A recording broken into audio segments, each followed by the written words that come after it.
everyone, thanks for joining us today. Today's session is on how the pandemic is shaping the future of food and beverage, brought to you by the Food and Beverage Business Accelerator Program. My name is Emily Page, and I'm a food scientist with Perennia Food and Agriculture.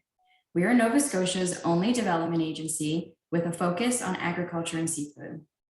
We offer services in food safety, agriculture extension, mobile wine bottling, and analytical testing of cannabis foods and beverages. Our innovation team works with clients on product development, process improvement, nutritional labeling, and shelf life determination. Today's guest presenter is Peter Chapman of Skew Foods. Peter understands the food industry and he works hard to figure out where it is going. His experience includes both sides of the desk. Prior to working with suppliers and launching Skew Food, Peter worked for 19 years with Canada's largest food retailer, Loblaw. He is committed to using this experience to help producers and processors understand retailers and consumers. Peter is the author of A la Carte and has provided food industry insights to the Canadian Grocer, Globe and Mail, Maclean Magazine, and Canada AM. We will have some pauses throughout the session to answer questions. So if you have a question, please submit them at any time using the Q&A button at the bottom of your screen, and we'll take some pauses to get through those. And with that, I'll hand it off to you, Peter. Great. Thanks very much, Emily, and great to be here. Certainly appreciate the opportunity to talk about how this really turbulent couple of years is shaping our food industry right away and where things are going.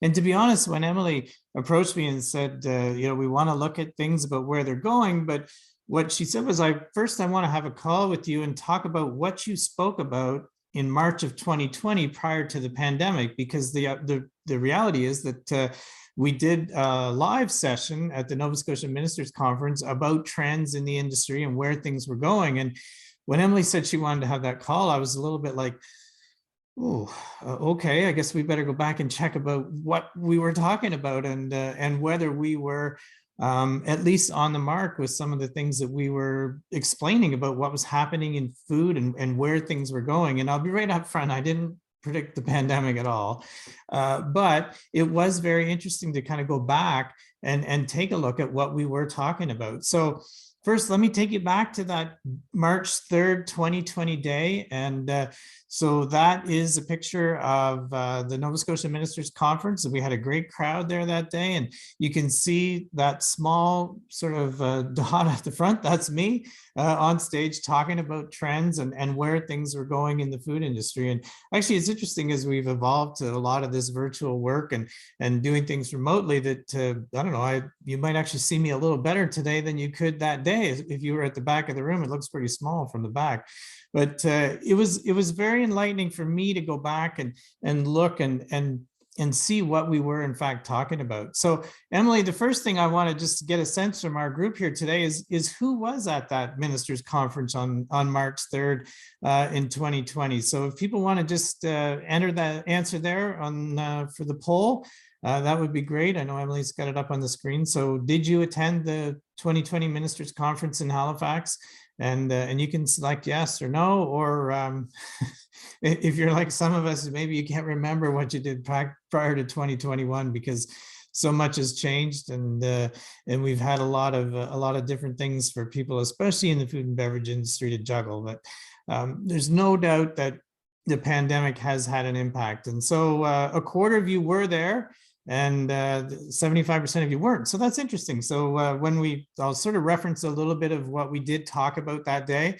And I think it's a good sign that nobody answered that they can't remember what happened prior to 2021. So what did we talk about that day? So the overall themes that we had that day were about Save the Planet. So we talked about sustainability and how that was impacting where our industry was going in terms of food waste. We discussed packaging, and we discussed sort of that environmental impact on the planet. So those are themes on the Save the Planet side.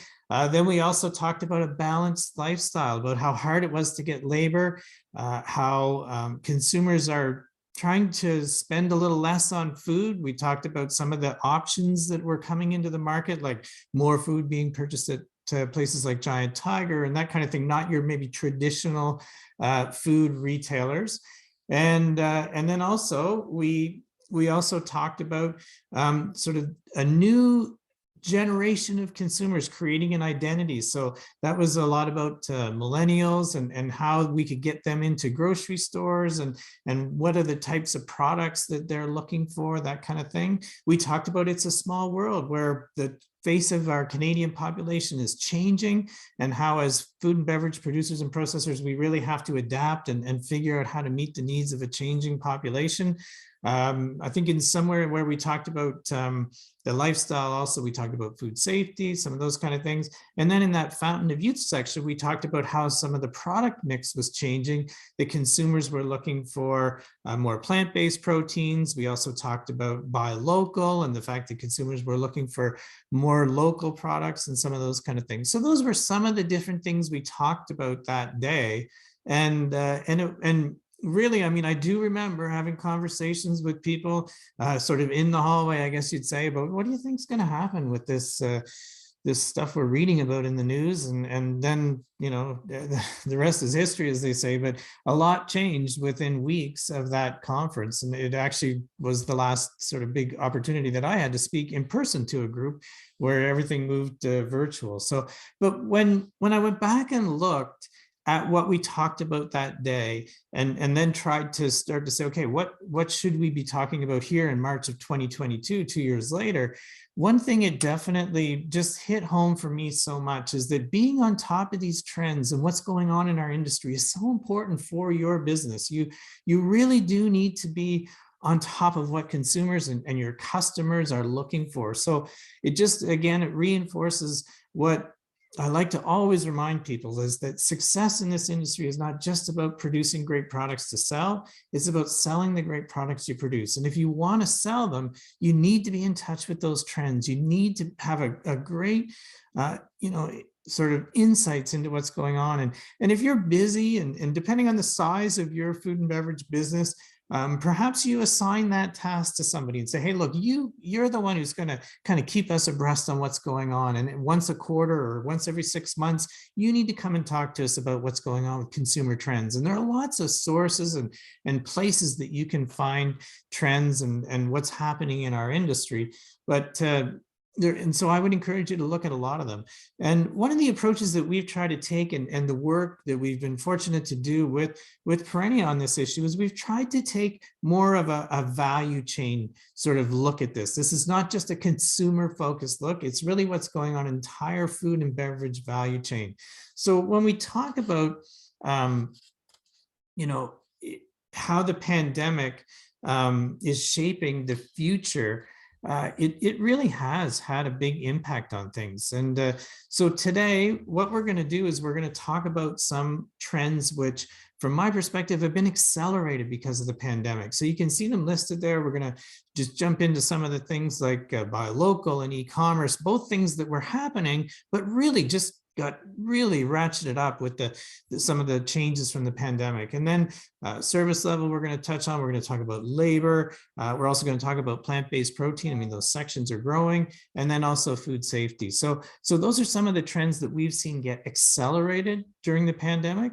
We're going to talk about some trends that were probably maybe surprises to us, that, you know, sustainability, what happened with that through the pandemic and where that's going with millennials. We're going to talk about people working at home. We hadn't predicted that, but it's had an impact on our industry. And then obviously the big change between the shift from food dollars being spent in food service to the retail side, and where is that going?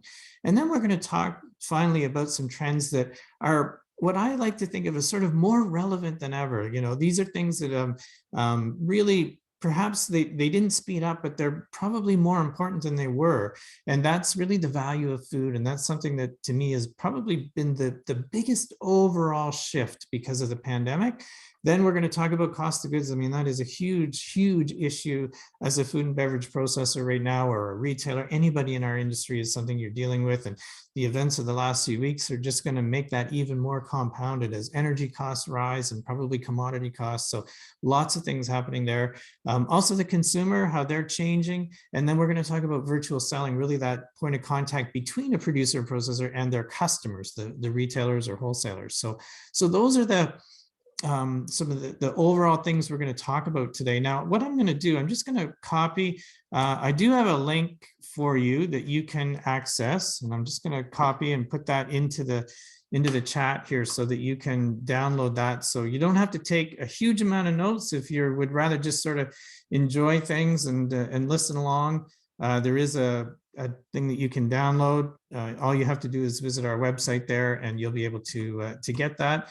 And then you can you'll have some notes to take away with you after the session. So before we dive into all these different trends, I'm just curious as to how people felt the pandemic impacted your business, and not specifically different trends, but what impact did it have on sales? And for this poll, you can select more than one if you as you look down the list. So did the pandemic increase your sales? Did it decrease your sales?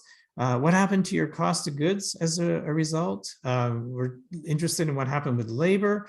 Your customers, if you're selling into the retailers, are they easier to deal with now, or are they perhaps more difficult?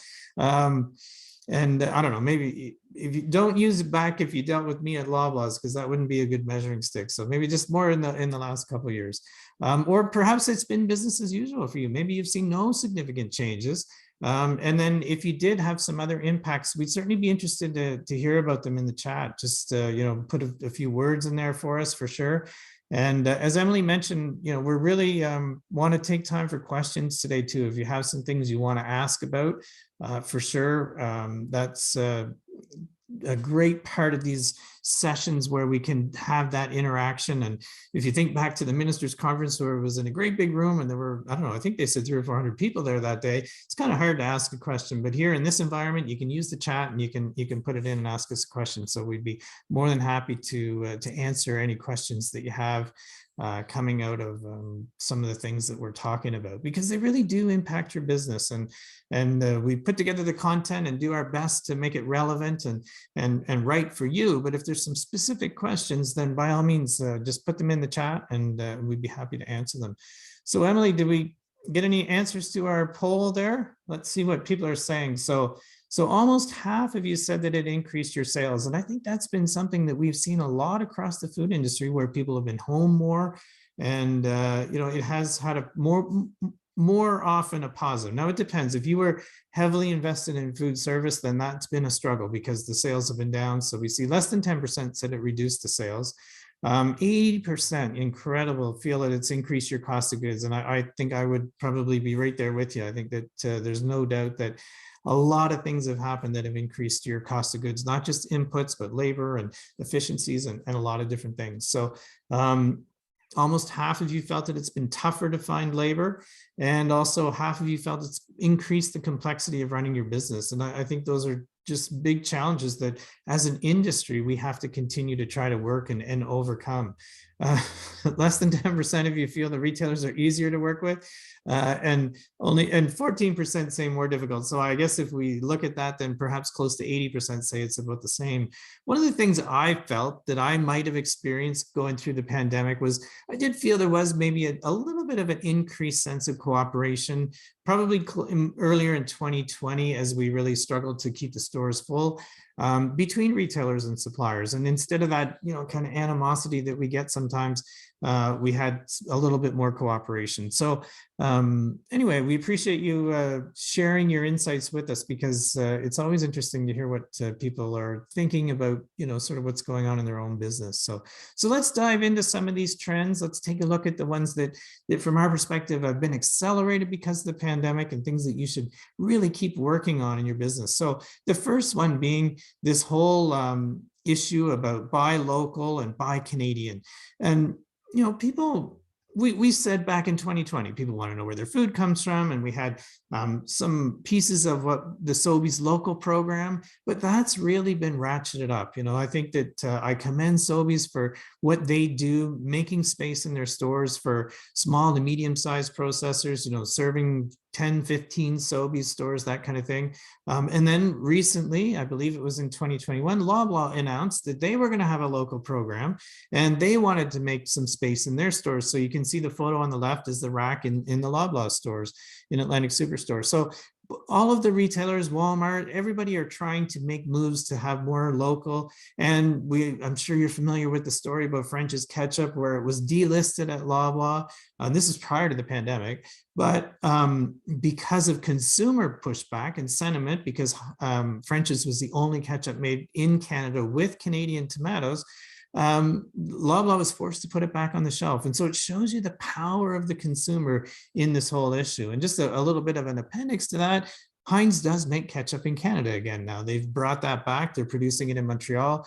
I'm not sure, though, that it's all 100% Canadian tomatoes. I don't know the answer to that, but they don't say it. So I always wonder if that's the case. But certainly buy local, buy Canadian. But so for me, what does that mean for you as a producer or a processor?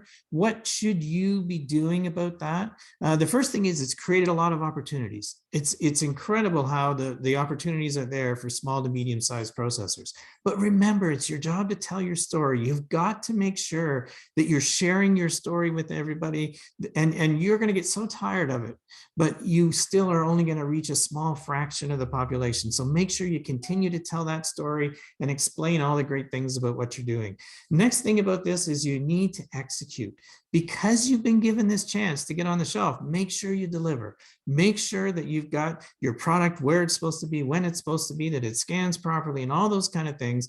And the final thing is take advantage of the opportunity. So if you've taken that step and perhaps you're in the Sobeys or the Loblaw local program, now's the time to try things. Try it, see what works. Try an in-store special, try Air Miles, or try PC Point to figure out what are the levers that drive the volume for your products. How much do you need to invest to get a sales increase? And if you're doing direct store delivery, you know what sells. So track those sales and watch. Or if you're doing a big social media campaign, see what the movement at the shelf is, because that's what it's all about, calculating that return on investment. So when you take the next step, perhaps to be a regional supplier, you know where to make the right investments. So big opportunity and definitely demand from consumers. Another accelerated trend, e-commerce. We knew people were buying some food online before, but wow, what a change, right? Incredible. I saw a number last week from Willard Bishop Consulting. They have a website in the US called Brick Meets Click, and they're a reputable sort of source of industry information in the food industry in the US. And what they said was 13% of the volume in the United States is now done online for food and beverage. Can you imagine? In the size of their industry in the US, 10 times. So if our Canadian industry is 110 billion a year, 10 times in the US, and 13%. So the reality is that in the US, more food and beverage is being bought online than in our total Canadian food industry, which is it's a staggering number to me to kind of think about how fast that has changed. So what does that mean for producers and processors? So first, it means that there are opportunities to sell direct. If your product is easy to ship, and even if it's not easy to ship, sometimes you can still do it online direct to consumers. Now, you need to have that whole e-commerce site built, and you need to drive traffic to that website so that people will buy, and you need to have e-commerce set up, but people are willing to buy food and beverage online. So they're thinking about it. A lot of, you see subscription models, right? Items like kombucha, where people want to have a delivery every week and that kind of thing. So different models, different opportunities. Another thing that people have really gravitated to are these online marketplaces. There's this one called, what's it called? Oh, Amazon. Yes, Amazon. Yes, where millions of people go every day to buy things. Now, it is a very crowded space. If you're going to put your product on Amazon, do not just assume they're going to beat a path to your door. You need to work constantly to drive traffic to your page, to create excitement, to get your product elevated within the views on Amazon. A lot of work to be successful on Amazon, but there's also a lot of traffic. So that's an opportunity. Well.ca is another one. If you play in that sort of more health food space or health and wellness space, then Well.ca is definitely getting more and more traffic all the time as a place where people go to look for interesting and different products. And then finally, if you are selling into Sobeys or Loblaws or Walmart, then you need to make sure that you are checking your customer's website. So is your product photo correct? Is it priced right? If you're in the ad this week, does the link work? Because if they're doing 10 to 15% of their volume with online, and you're not right there, not correct there, people aren't going to be able to buy your products and you're going to miss out on those sales. So yes, I know it's their website and I know that it's their job to do it, but they're managing 30, 40,000 SKUs on that website. So they're not going to check yours. So you need to go in every week, go and look, is it working properly? If you're in a theme, if you're in a local theme or whatever, then are you getting the notoriety that you need to get? So make sure that you're checking those retailers' websites. So lots going on in e-commerce, and it's going to continue as people get more and more comfortable and confident buying food and beverage online. Another trend that's been accelerated is service level. We know the retailers wanted you to deliver service, service their warehouses and their stores with product if you were putting it in. But when you see signs like this at Loblaw, you know the importance of it. And because a lot of vendors have been challenged to produce products, the importance of service level has just been ratcheted up. So I just want to remind you that definition of service level, and this is something that retailers, this is how a retailer defines it. And if they're your customer, this is the definition you have to use. So it's the cases that are ordered. You know what? I have it backwards there. I have it backwards on my slide. How can I do that, Emily? So it's the cases that you ship divided by the cases that are ordered. And when I say shipped, I mean on time, in full, with the right labeling, with the right paperwork, everything. So you need to make sure that you are looking at service levels. So I apologize for that. I'd change it if I could right now, but it's the cases that you ship to them on time, in full, with the right labeling, divided by what they order. So if you ship 95 cases and they ordered 100, then the service level is 95%. Make sure that you're tracking that in your business. What is your service level? Like, how well are you servicing the market? That's a really important metric in today's sort of environment. And be proactive. If you're doing a good job, share that with them. Tell them that you're doing a good job. It's not bragging. You're just telling them how you're running your business. So make sure that they understand it. Labor, we talked about labor back in March of 2020 as being a challenge.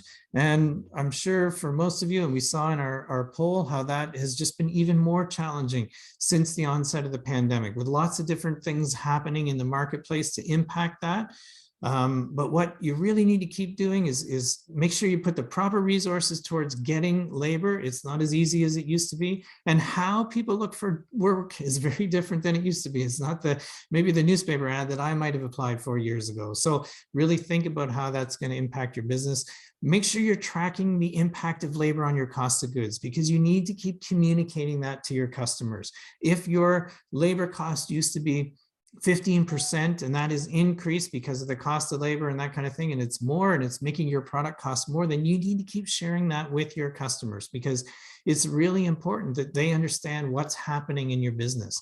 And also at the time, we talked about technology. We talked about how technology was impacting the retail side of the business, because I showed you some pictures back in that conference of self-scanning and robots, and retailers are continuing to do that. There was a Whole Foods market opened in Washington, DC last week or the week before, which is totally cashierless. So a Whole Foods, so this is not like Amazon Go, small little convenience. This is a total Whole Foods store where you go in and really pick up whatever you put in your cart and they charge it on the way out. So they're investing in technology. So it's important that as producers and processors, we find the right opportunities to invest in technology. And they're not all right, but we need to explore what's out there.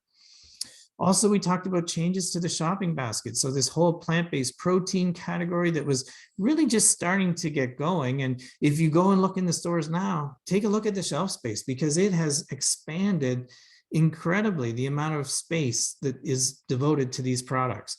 And it actually was interesting to me that how many companies continued along during the pandemic with the development and launching of plant-based protein products. So that we're going to see more and more. But one thing I would encourage people to do is remember that it is food. It's still got to taste good.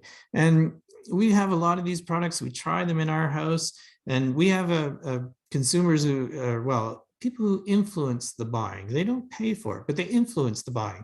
And they are saying, we want these products. And I try them and we have them as a family, but some of them just don't taste as good as, to me, what they should. So if you're in that area, then please make sure that you're focused on taste too, and really understand your target market. Who are the people who are going to buy these products, and make sure that you're communicating with them, because it's hard sometimes to find what they're looking for. So make sure that your messages, your sales and marketing is directed right at these people. They are a target market that you can define quite well. So make sure that you're communicating to them and driving people to your products in the stores, because it's becoming a crowded space.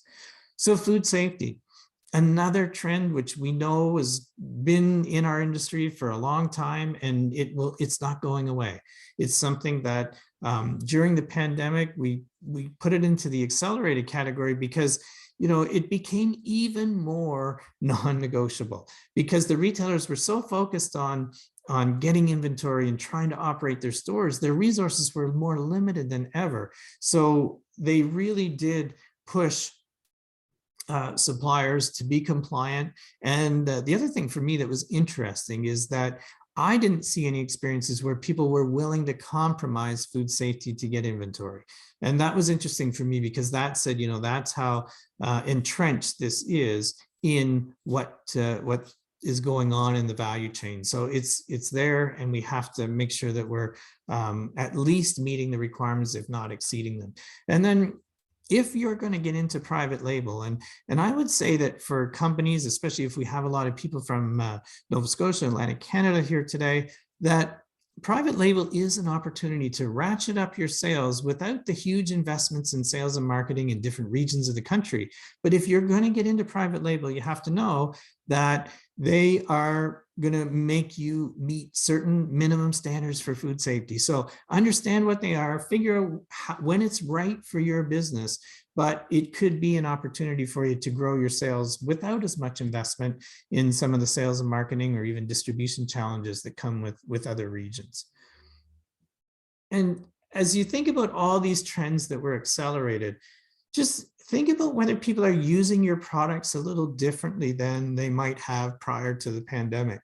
And the photo you see on the screen there, so on the right, the one with the glasses with his baseball hat on backwards, so that's my son, Will. Will is in his 3rd year at St. FX, and Will plays football. He's on the football team, and the other 3 guys there with him are his roommates, and they're the 4/5 of the offensive line at St. FX. So they like it when I come down and cook supper for them. And so during the pandemic, I went down and saw them a few times when we were able to move around and that kind of thing. And instead of going out to eat, part of it was because of restrictions, but part of it was just because it was an opportunity for us to do it together. And so I would go down and take copious amounts of food and prepare them for these 4 guys. And it was a very different experience, because probably prior to the pandemic, we might have gone out to eat to the, I don't know, whatever restaurant in Antigonish to have supper. I probably would have just taken Will out because I can't afford to take them all out. But instead, we did it at home. And I think things have changed a lot. So, think about how people are using your products and what they're doing with them. It might be a little bit different. And just so you understand what I got to go through sometimes. So Will is about 6'1", about 285 pounds. Gregor, who is on the left side of the photo there, Gregor's like 6'3", like probably over 300 pounds. But anyway, so I show that picture to my brother, and this is my brother, who should be, a fan of mine, or even at least a supporter, right? He says to me, "Peter, who's the leprechaun in the white jacket in the middle?" That's not very much support, is it? But anyway, think about how people are using your products, and think about whether they're using them any differently since the pandemic. So Emily, why don't we take a break there? I've been talking for quite a few minutes, and see if we've got any questions. I do see one comment there in the chat. And let me just take a look at it. It says, we had another speaker talk about these in our recent retail webinar in February. Good to have some messages reiterated. So definitely, I think that to your point, Margaret, that it's good to get information from different sources because there's lots of different things happening in the industry. People see it from different perspectives. I try to focus on that sort of relationship between suppliers and retailers. Some people are really zeroed in on consumers and different things. So I think it's great to be able to get perspectives from different places. So Emily, do you know if there are any other questions or comments? Has anybody had any for you or anything, or do you want me to just keep right on trucking? No other questions right now, Peter. You're good to keep going on, but I'll only comment that I'm happy I was on mute when you said that leprechaun joke because I laughed over here. It's not very nice, is it? You'd think my brother would be more supportive of me, right? But anyway, all right. So let's talk about some of the trends that from our perspective were surprises. And there were some surprises, trust me. And the first one would be sustainability, because if, when I stood there in March of 2020 and we talked about packaging, we talked about food waste, we talked about the environmental impact of a company on, that if you had said to me, you know what, in 6 months, we're going to have all these restrictions, we're going to be really challenged to have people working in our production facilities, we're not going to be doing any travel, where, there's going to be so many changes, I would have probably said to you, sustainability will probably move to the back of the bus because it's not going to be as important as some of the things right up at the front. But you know what? The reality is that sustainability stayed right in the forefront. Consumers are still expecting the entire value chain in the food industry to really deliver on sustainability. They believe that the food industry does have an impact on the environment, which is true, and that we need to be doing what we can to try to minimize that impact. So it's something that to me was a surprise, and we need to continue to stay on it. So again, I think I would challenge you to consider, what is the environmental footprint in your business? What are the things you can be doing to reduce that? And right now, logistics, I mean, the price of transportation is so big. If there are any things you can be doing to reduce your environmental footprint in transportation, you're probably going to reduce your costs too, which is, you get a benefit in two ways. So think about that. Think about food waste. I continue trying to tell people that the retailers and some of the big consumer packaged goods companies made an agreement prior to the pandemic to reduce food waste by 50% by 2025. So what are you doing? Do you have the right benchmarks in place so that you can compare where you were to where you are today? And just as an aside, and I don't know if we have any retailers on the call today, but if we do, that maybe they'll just stop listening for a minute. But if you can reduce food waste, so if you can reduce the food that you're throwing out in your operation, you actually increase marketable yield, which means you sell more, and hopefully that's better for your business. So again, hopefully it can do two things for you. It can give you the story to tell on food waste, but also increase that marketable yield in your business, which hopefully is an improvement for you. And then the third part of sustainability, which we continue to see innovation is packaging.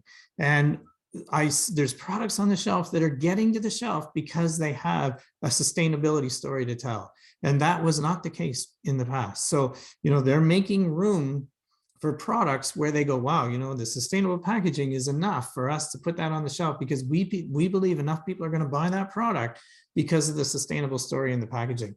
And one thing we did see as a result of the pandemic was a lot of the packaging companies were very focused on quick service restaurants prior to the pandemic because that's where the volume was. That's where they were trying to bring innovation and bring opportunities to the market. But because the sales really slowed down in that segment, packaging companies shifted some of their focus to process, consumer packaged goods and food. So if you were looking at something before and it wasn't really a fit for you, or perhaps the cost per unit was too high, I'd encourage you to revisit it because some of those things, those dynamics have changed and they might be pursuing more in the consumer packaged good part of the food industry. So still so much going on in sustainability, and we have to continue to make it a part of our business and our planning every year. Another surprise, which we talked about millennials, and at the time it was like, how do we get them into the grocery stores? They continue to eat out at restaurants and we're trying to get them to shop in the store. I don't think anybody would have said, well, let's plan a pandemic because that will shut down the restaurants and force them into the grocery stores. But anyway, that's what happened. So we know that a lot of this generation, which now I believe, I'm not sure about this, but their buying power is really big. I'm not going to stand here and tell you it's the biggest within our demographics, within our populations, but it is very big. And so these consumers now have been sort of, I'll say forced, I don't know if that's the right word, but they've had to eat more at home, learn how to cook more. So they're shopping in grocery stores more. So these are the type of people that the grocery stores were trying to attract because they felt like their consumer base was getting older and they weren't attracting the younger ones. So what do these people want? They want more what we kind of think of as shareable food. Food is more of an event for these people. So they want to be able to share what they did and tell the story a bit of how they did it and that kind of thing. So think about that with your products. And they love things that are kind of almost complete, but not quite. A millennial really gets excited about when they can put their own twist on it. And I'm generalizing here. This is not every millennial, but a lot of millennials like to be able to say, okay, I made this. This is how it's supposed to be done. Follow the instructions. But at the end, maybe you give them a choice of 2 or 3 sauces, or maybe you give them a way to finish it 2 or 3 different ways so that they can do that and then say, this is how I did it at the end. And that's what seems to motivate these consumers to get interested about products. But trust me, they are very, very savvy on social media. And if they like what you're doing, they will tell others about it.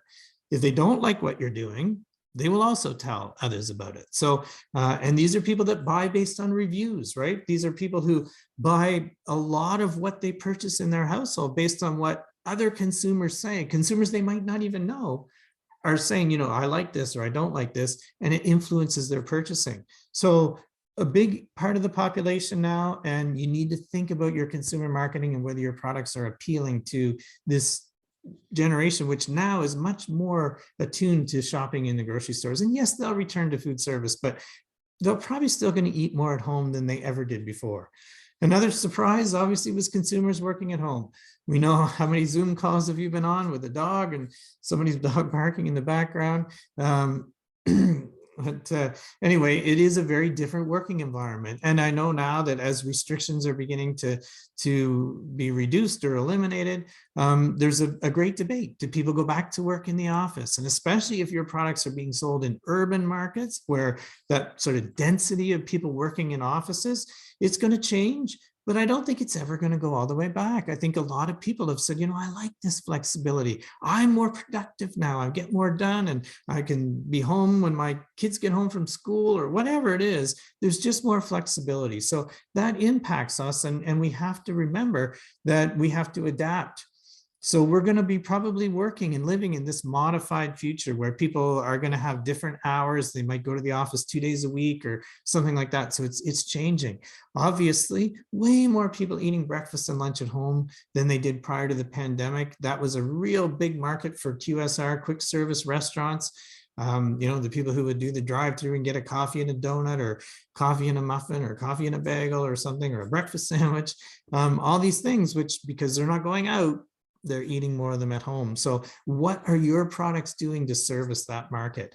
And also, you know, this impacted sort of that retail versus food service equation. So we're going to see it transition, but I would encourage you to kind of keep an eye on it. And in your marketing, are you still giving people ideas for breakfast and lunch and stuff? Because they were kind of bored of what they had and they weren't used to doing it. So they were looking for new ideas. And I think they're going to continue to look for new ideas because, you know, even if people are going to the office, say 3 out of 5 days, that's 2 out of 5 that they're still at home.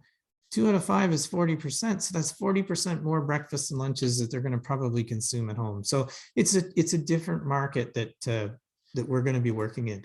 Then we had this huge shift from food service to retail, which again, we couldn't have predicted without sort of understanding what was going to happen with the pandemic.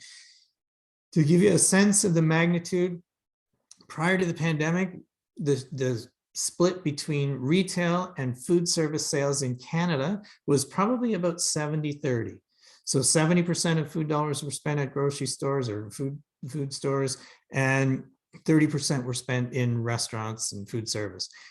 During the height of the pandemic, that number probably changed to 85-15. So big shift in dollars, massive amount of money shifted into the grocery stores. Now it's moving back as restaurants open up and people are probably anxious to get out. Some are maybe a little more slow to want to venture out and that kind of thing. But it's the reality is that the food service industry is coming back. They're trying to figure out how to get labor and all these kind of things back. But we know that it's whether it goes back to 70-30 or maybe it's a little different than that, we'll see. But it's definitely going to increase. And I think that, that flexibility in terms of they're looking for products that they can have on their menus that offer a little bit more flexibility, because the reality is they don't have as much labor as they used to. It's a challenge for food service to get labor. They've lost some of that labor pool as they were closed and that kind of thing, some of the expertise. So they're looking for new products that allow them to continue to offer the same experience, but perhaps with less labor constraints and that kind of thing. And also maybe that they don't have to cook as much or prepare as much. And that's where the flexibility comes in. So if you're servicing that food service market, yes, you're going to see year-over-year growth, I'm sure, but it's just at the pace that it's going to come. And also I would really encourage you to be working with your food service customers to really understand, so what do they need in probably a different environment than prior to the pandemic. So as you think about these trends that that were surprises, and any of the trends, whether the accelerated ones or the ones we're going to talk about in terms of being relevant or more relevant, one thing I would always encourage you to think about in your business is execution. So you see the photo on the screen there. So that is Hudson News. And a few years ago, prior to the pandemic, when we used to fly, when we used to go to the airport, I was on my way to Toronto for some meetings with a retailer. I was doing some work for somebody. And so I had some samples with me, and the samples were put into a styrofoam container. And so I went to check in at WestJet, and the person came over and he said, "Oh, sorry, sir, we can't check that styrofoam cooler because they break too easy on the plane. We need you to put that in a cardboard box." And I was like, "Oh, okay, whatever, no problem." So he said, "Maybe just go down to Clearwater." And if you've been in the Halifax airport, Clearwater, the big lobster company, they have pack lobster for travel, right? So they have boxes there. So I go down 7:30, 7:15, something like that in the morning, not exactly prime lobster time. So I go in, and there's two women there working at the Clearwater shop. I'm like, "Good morning." Explain my little dilemma to them. I said, would I be able to get one of your boxes? And she says, "No, we don't sell the boxes." I said, "Well, I'm willing to pay, $15, whatever you want. I just want to get a box, put this stuff in it, and get on the plane." And she's like, "No." And she said, "Even if I did sell you the box, I'd have to charge you a $15 packing fee." And by this point, I'm starting to get mad, right? I mean, I can be nice. I can be a friendly person, but it's starting to really frustrate me. I'm like, I'm not paying $30 for a bloody box. So I turn around, take a deep breath, "Okay, Peter, take it easy." So I turn around, right across the hall is Hudson News. So I walk over there, and there's this nice looking person behind the counter, and she's like, "Good morning." And I always remember her name is Emily on her name tag. And I explained my dilemma, and she says, "Oh yeah, sure." She said, "I'm sure we've got some boxes. I just emptied a bunch of stuff. I was probably taking it to the compactor. Let me call down." So she called somebody. One of her coworkers came up, brought a box that was perfect for what I needed. They helped me put my stuff in the box. She gave me a big marker to put my name on it, tape, the whole deal. And they were really nice. So I went back to WestJet. I checked in for my flight. They took the cardboard box, and all was good. So I went through security and went up to the gate. And I was sitting there, I had a few minutes, and I thought, "Oh, Peter, you should really do the right thing. You should send an email to Hudson News and just tell them that, Emily really did kind of, help you out." So I typed a quick email. I found the website, typed a quick email, and just sent it off. And within a minute or two, I got this response back, and I'm like, okay, that's like a system generated email, right? And I look at my screen, and it says, "Dear Peter, this is so-and-so from Hudson News. I just want to let you know that we really appreciate you sharing your experience at the Halifax airport. And at Hudson News, our brand promise is to be the traveler's best friend. And obviously, Emily was doing that for you today." So I'm sitting there looking, going, are you kidding me? Wow. I'm almost sort of like shedding a tear there. I was sort of like the traveler's best friend. I always thought Hudson News was like the home of a $5 pack of gum and a $12 magazine. So that was great execution of their brand promise. So when people come across your product, are they getting that great execution of your brand promise, like what you stand for? Are they really getting it every time they purchase your product or every time a customer interacts with your product? Are they really getting what they should? Because if you stay on top of these trends and you're looking forward and where the industry is going, then you have a much better chance of that. And just as a real quick follow-up to that story, part of the reason I was going to Toronto was I was going to the national convention for the Canadian Association of Professional Speakers. And one of the big shot speakers who was doing the main stage and also did a breakout. So I went to the breakout session, and at the end, he said, I'm going to be around till 3 o'clock, and then I have to run to the airport because I'm speaking in Las Vegas tomorrow at the Hudson News National North American whatever sales meeting. I was like, well, what's the chances of that, right? That my little experience with Hudson News. So I waited and talked to him afterwards for a couple of minutes and explained what had happened to me. And he looked at me, he's a great big guy. He looked at me, he goes, you just ruined my whole flight to Las Vegas. I'm going to have to change my talk. And I said, well, feel free to use it. Like I think it was such a great experience. So anyway, he gave me his email. He asked me to type it out so he would have it. So I didn't think anything more of it. Then the next day I'm sitting in one of our meetings, my phone, I see my phone is ringing. I go outside to answer it. And this person says, Peter, it's Karen from Hudson News. You don't know me, but I'm the regional sales manager for Atlantic Canada. And I'm at the Wynn Theater in Las Vegas. And we have 3,000 people here from across North America. And everybody is crying because Steve Gilliland just shared your story about Emily. And I just wanted to thank you for doing that, for letting him know.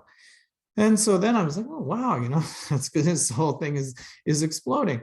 And then the next day they sent me a really nice picture of Emily with a big bouquet of flowers and a big basket that they had got for her, just for them to say thanks for doing her job. So you see, it comes around. So make sure that you're executing that brand promise and that you're really delivering on that. It really does make a difference. So I don't know if I don't see any more questions there, Emily, so I can just keep on going. The last section's a little shorter, and then maybe we can stop for some questions at the end, if that works for you. Yep, go on. All right. So let's talk about some of these trends that we see as maybe a little bit more relevant than they were. So the value of food has changed. When people went into grocery stores and saw empty shelves, they went, holy smokes, this is not always going to be here. So they really were more concerned about where food comes from. Things like food security. These are terms that we hadn't heard a lot of people talking about. Yes, those of us in the industry talked about it, but a lot of others didn't. So now people, they want to know where their food comes from. They want to know the story of your food. So, and they see more value in it. And that's not a license to double the price or whatever, but they do see that there's a lot of work and effort that's going into producing food in this country, and they do want it, and they do have a better appreciation than they did prior to the pandemic, that if they don't support it, and this comes for consumers and the customers, the retailers, distributors, wholesalers that buy your products from you, they do put a greater value on it than they did prior to the pandemic. And I think that's a win for our industry coming out of the pandemic. The next thing is cost of goods. So this is, we know, is a major issue in our industry. And so that picture is the potato chip, the Hostess Frito-Lay section at the Superstore in Bedford, the day that they announced that there was a big fight between Hostess and Loblaw companies about cost of goods, and that Hostess were pulling out of Loblaws. That's what the chip aisle looks like now, all no-name chips. So Hostess are not doing any of that volume now. They've drawn a line in the sand. Obviously, they wanted more than what Loblaw was willing to give. And who knows what the backstory of that is. Like, it could have been that they got an increase last year, and when you add this year to last year, Loblaw didn't think it was fair. Or Loblaw might have thought they got a less than increase at Walmart. Who knows? These things can get very complicated. But obviously, it's a big issue for a company like Pepsi or Hostess Frito-Lay to say to Loblaws, we're not shipping to you, and we're going to just walk away from, probably a third of the Canadian market, which, if you're a international player like PepsiCo, a third of the Canadian market in chips is not a massive number, but it's a pretty big number. So it's a big issue. But what do you need to do about it? So you need to be talking to your customers about your cost of goods. You need to have a great handle on your cost of goods. You really need to know what your products are costing you. And if your packaging increases 15%, what is the impact on the end price? It's not 15% because packaging might only be 5% or 10% of your cost. So really know what's going on with your cost of goods. And don't be afraid to negotiate. You know, I think that watching this whole issue play out with Hostess and Loblaw, you know, obviously that's like on a huge, you know, international player scale. But the reality is you do need to negotiate. You need to get a fair price for your product. And also I would encourage you to negotiate with your suppliers. So are you pushing back on the cost of bottles or bags or inputs or labor, you know, all the different things? You need to negotiate the costs that are coming into your business. Your customers, the retailers, expect you to do that. They want to hear that you got the cost of your cardboard increase from a 14% to a 12% increase. They'll be like, way to go, way to try to keep food prices low. So you have to try to do that. Excuse me. You also want to think about options. Like, should you be in a smaller package? Should you look at a different ingredient or something like that? Because the cost of food is increasing at a I'm not going to use the word frightening because that's alarmist, but I think it's increasing at a more significant rate than we have seen in a long time. And so if there are things that you can do to mitigate that, then the retailers are going to be happy with you and consumers will be happy with you. So really focus on your cost of goods and understand what's going on. We know that our consumers are changing, and this is something that during the pandemic really slowed down as there was less and less movement. Immigration was not at near the level that it was. And if you were with us back in March, you would have heard me tell a story about tillage radish, which is what is in that picture. And it's something that new Canadians, new to Canada, people from Syria had been used to buying or having that product at home back in Syria. And when they saw it here in a field, they were very excited about it. So we have to continue looking at what is going on. And I think that what's going to happen now as the restrictions are eased is that immigration levels will probably increase to levels a bit higher than they were prior to the pandemic. So that means, again, we'll have an influx of new people to Canada, and we have to understand what do they want. And what's going on in Eastern Europe might have an impact on that too. We may have a bigger influx of people from that part of the world. So it's going to change. And as people go back to travel again, they're going to be exposed again to different foods and different tastes and ingredients, and they're going to come back home and want those. So as people in the food industry, we've got to really continue to look and say, what do they want? And then you have to ask yourself, what can you do? You know, what can you do? Are there line extensions that need to be different flavors? Are there products you could produce that might be from, you know, other parts of the world that are now going to be more popular in Canada because there are consumers who are looking for them? And instead of the retailer selling, you know, 1 case per store that they imported, maybe they could sell 3 cases that is grown locally or something like that. So really challenge what can you do in your business to satisfy the needs. And the last sort of trend that I want to just address is this, and this is really the relationship between suppliers and retailers, is about how the sales process is changing. And it's really evolved. I mean, if you think about how we used to develop relationships with retailers, and especially if you were from Atlantic Canada and you were supplying into one of the national retailers, you might have 1 meeting a year. And if it was a company, you had to fly up and visit in person, and you sort of have this one chance to lay everything out for the year, make this big plan and that kind of thing. Whereas now it's a very different sales process. And if you ask me, I think it's actually more effective. I think that as much as we miss the personal contact, you can increase the frequency of the conversations. A lot of the retailers, people are still working remotely, and so it's actually, in my opinion, it's actually easier to get them because they're not sort of dragged into those multi-marathon meetings, multi-hour marathon meetings, and that kind of thing. So they're actually easier to get. I think you can have more frequent, shorter meetings with them, and that can be more effective. And I would say embrace it. You know, I hear sometimes a lot of people come, oh, I wish I could talk to them in person. I wish I could see them. Well, you can't right now. So let's just embrace it and figure out how to make it work the most effective way. And I think there are opportunities. It definitely costs less to have a Zoom or a Microsoft Teams meeting with your customer than it does to fly to wherever to meet with them. But make sure you know how to use the technology, and make sure that you have a good setup, and that you come across professionally. And if you think back to my brand piece, that's execution as well. You're there representing your business, you're representing your brand. So make sure you know how to use the technology and that you can do it professionally. So it's important. But I think this new sales process, a lot of it's going to be here to stay. I don't think they're going to want to have as many of those in-person meetings as they used to. And who knows what's going to happen with trade shows and that kind of thing. So embrace a new way of selling. And as you think about all of these different trends that we've talked about today, I want you to think about, you can't just apply the same thing to each one of your customers. So on the screen there, you see my 3 kids. So Grace is 14, and Grace loves to read. She's really, really talented, or well, we think so. Really, really talented from an artistic point of view. And then in the middle, you have Georgia. Georgia will be driving in a few months. Anyway, if anybody wants to help me out with that, I'd be happy to take the help.